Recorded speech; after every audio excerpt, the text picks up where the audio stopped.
Here's 3 reasons you should consider purchasing the last generation Orbea Orca Aero. So this bike is really cool. It was actually the first Orbea bicycle that took advantage of the UCI slackening of the 3-to-1 rule. So that's why it's got these fat aero tubes. And it's got a lot of interesting design elements like these chainstays, which are asymmetrical. So like this side is flat. And if you look carefully on this side, it's a bit curvy. And they designed it that way to maintain its stiffness and comfort. So it's got a lot of advanced design cues, especially for the years that the year that it came out, which I believe was like 2018. And the second reason I would say is that this bike, build quality wise, is incredible. I've only had specialized bikes before this. I had an LA Sprint Comp before. I really love that bicycle, but I will say build quality wise, this one's definitely on a different level, especially when it comes to things like the paint job. This paint job is sick. All the black you see on the bicycle is actually bare carbon. So even the logo, this is not a sticker, this is a negative. So all of the black is just bare carbon on the bike. I actually didn't know that when I purchased it because I bought it online. But when I received it, I was like, this is insane. And if you look at just like the tolerances, like look how the gaps between the panels and like the fork and the frame. It's really tight and tightly made. Paint job is incredible.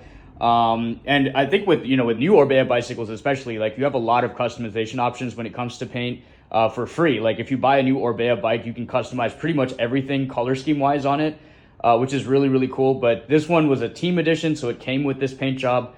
I'm definitely not complaining. It reminds me a lot about Aprilia's paint scheme. Like Aprilia motorcycles have a very similar color scheme.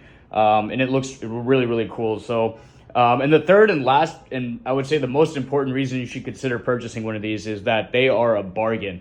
I actually got this bike for $2,300 shipped from Italy, and it's a full carbon frame. It comes with the 11-speed Ultegra Di2. It's got a really nice cockpit as well. This is the only thing I will say that dates this bike. This cockpit isn't fully integrated. I think there are some specs you can get with carbon bars that kind of integrate some of these cables. It's not possible to fully integrate the cables because this shifter cable does enter the frame on the side like that. So, but that's my next future upgrade, is to get some carbon bars and to, hide some of these cables and make it a bit more aero. But, that's kind of the beauty of it. I have the room and the budget to make the upgrades, right? And I've already spent some money, upgrading other parts of the bike that are really important, obviously, like power meter. I got a compact 52-tooth rotor chainring. It comes standard with a 50-tooth. I got these Hunt 50 carbon wheels. I got, obviously, a bike computer, the Wahoo Element. I got a Selle Italia XLR saddle. So it's really spec'd up. I think I'm in the bike for just under $4,000. And honestly, for that money, I think it punches well above its price bracket right now. It performs really nice. And I will also say this bike looks so cool. Like this is the one bike I've owned that people like literally stop me in the streets and pulled me over and say, hey, that's a really cool looking bike. And I have to agree with them. It does look really cool, especially in this color.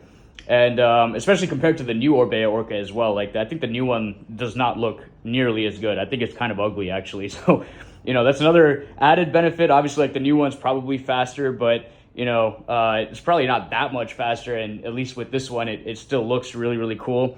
So those are 3 reasons you should consider purchasing the last generation Orca Aero.